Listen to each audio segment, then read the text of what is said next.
Une semaine de plus. Ah non.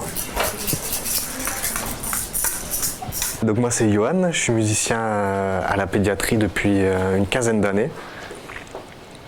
Et j'ai commencé en tant que bénévole adolescent, en faisant des concerts à l'hôpital, et puis après je suis atterri dans les services pour faire les interventions. Qu'est-ce qui vous a poussé réellement à prendre ce genre de mission? Alors ici, ce qu'on fait, c'est pas du tout la musique conventionnelle qu'on fait en cours, en école de musique ou quoi que ce soit. On est là vraiment pour apporter un changement aux enfants, un changement de leur quotidien, de soins, de galères. On est là pour vraiment leur changer les idées. C'est que du kiff.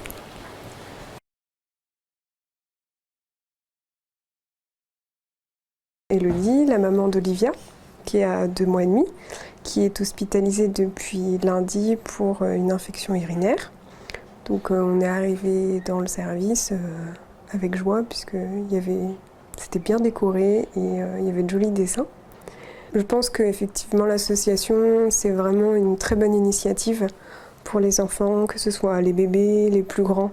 Ça permet d'apporter de la distraction et puis ça fait penser à autre chose que l'hospitalisation.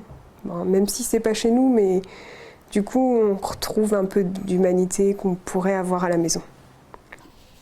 Hop, ça c'est l'œil là, et l'autre, l'autre c'est à peu près la même chose, mais en plus... Voilà. Je m'aperçois que finalement les enfants, lorsqu'ils sont enfermés dans leur chambre et cloisonnés dans leur chambre, et ça l'équipe en est, même toute l'équipe soignante et médicale en est convaincue, ils supportent moins l'hospitalisation, ils supportent moins la maladie, ils restent un petit peu enfermés dans leur chambre et du coup le fait de sortir, de penser à autre chose, à des temps un peu plus ludiques, à de la peinture, de la musique, de la gymnastique, même de voir le service décoré, on s'aperçoit que les enfants, ils restent dans leur rôle d'enfant et le rôle premier de l'enfant c'est de jouer et de s'amuser. Donc ça leur permet finalement un bien-être parfois qui peut être même mieux qu'un traitement ou que des médicaments. Et donc on se rend compte au quotidien de l'importance de l'association et des interventions des bénévoles et des artistes pour les enfants.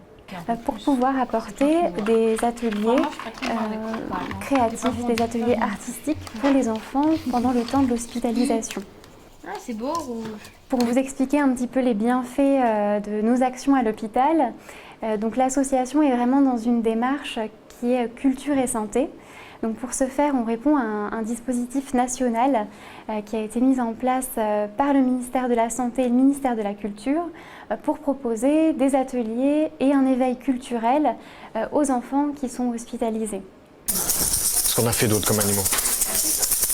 Les grenouilles, les serpents. Ah bah t'es à côté de moi, tu te fais piquer. Après on peut faire des tout petits. Donc les bienfaits sont assez variés en fonction des disciplines artistiques. Par exemple, depuis des années, on met en place des ateliers de harpe donc chez les nouveau-nés et les enfants prématurés. C'est des ateliers qui rencontrent un grand succès du point de vue des équipes de soins, mais aussi des parents qui sont présents et qui souvent sont aux côtés de leur enfant pendant une hospitalisation qui dure plusieurs mois parfois. Donc on a une harpiste qui vient s'installer dans le service et qui pendant 1 heure va jouer de la harpe. Donc, ce qui aura pour effet direct de calmer l'enfant. Si c'est un rythme un petit peu plus soutenu au niveau de la musique, du coup éveiller l'enfant. On va constater qu'il y a des petites mimiques sur son visage qui s'éveillent. Donc, voilà.